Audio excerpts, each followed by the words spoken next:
مریم ہے۔ تمام بچوں سے اس پورے رمضان بہت ساری باتیں کرنا چاہتی ہوں، اور میرے ساتھ یہ سب بھی آپ کو بہت ساری انفارمیشن دینا چاہتی ہیں۔ کنیز فاطمہ سے باتیں، ذکر صحابیات اور Ramzan class, healthy food, physical activities, ہم بچوں کی محفل میلاد اور دعائے رحمت بچوں کو بتائیں گے رمضان میں کرنے کی کچھ اچھی باتیں۔ تو دیکھنا نہ بھولیے اس ماہ رمضان مریم کی باتیں۔ مریم کی باتیں، بچوں کا مدنی چینل آ گیا۔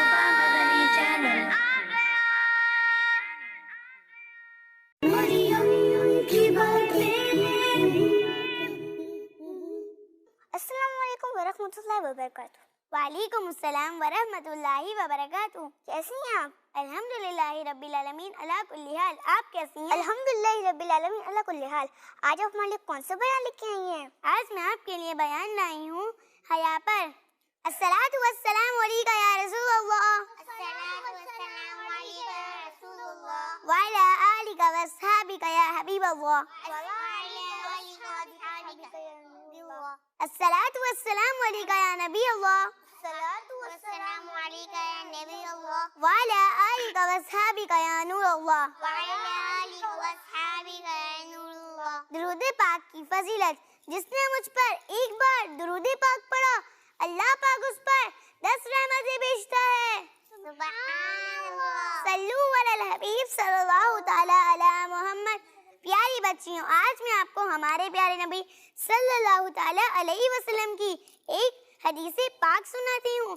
ہمارے پیارے نبی صلی اللہ تعالی علیہ وسلم نے فرمایا، حیا ایمان سے ہے۔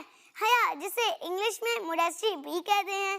حیا کو آسان لفظوں میں آپ کو یوں سمجھا سکتی ہوں کہ جب کبھی ہمیں کسی بات پر شرم آتی ہے تو اصل میں شرم کسی حیا کی وجہ سے آتی ہے۔ اسلام میں حیا کو بہت ہی اہمیت دی گئی ہے۔ پیاری بچیوں، دو خوشی اور غصے کے طریقے انسانوں کے ساتھ ساتھ جانوروں میں بھی پائے جاتے ہیں، جبکہ شرم و حیا ایک ایسی چیز ہے جو صرف انسان میں پائی جاتی ہے۔ حیا ایمان کی خوبصورتی ہے، حیا انسانیت کا زیور ہے۔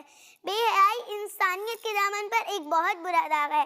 ایک پیارے صحابی حضرت عبداللہ بن عمر رضی اللہ تعالی عنہما فرماتے ہیں، بے شک حیا اور ایمان دونوں آپس میں ملے ہوئے ہیں، جب ایک اٹھ جائے تو دوسرا بھی اٹھا لیا جاتا ہے۔ اللہ پاک ہم سب مسلمانوں کو حیا کرنے کی توفیق عطا فرمائے، آمین۔ صلو علی الحبیب صلی اللہ تعالی علی محمد، جزاک اللہ خیرا۔ آمین آمین آمین۔ ماشاء اللہ، سبحان اللہ، آپ نے بہت اچھا بیان کیا۔ اللہ پاک ہم سب کو بھایا بنائے۔ کیا بنائے؟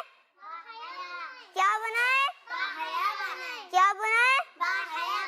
آمین سو آمین۔ پیارے بچوں، ہمیں کبھی بھی کوئی ایسا کام نہیں کرنا چاہیے جس سے کوئی بھی ہمیں برا سمجھے۔ ہمیں ہمیشہ ایسا کام کرنا چاہیے جس سے ہمارا اللہ پاک خوش ہو جائے۔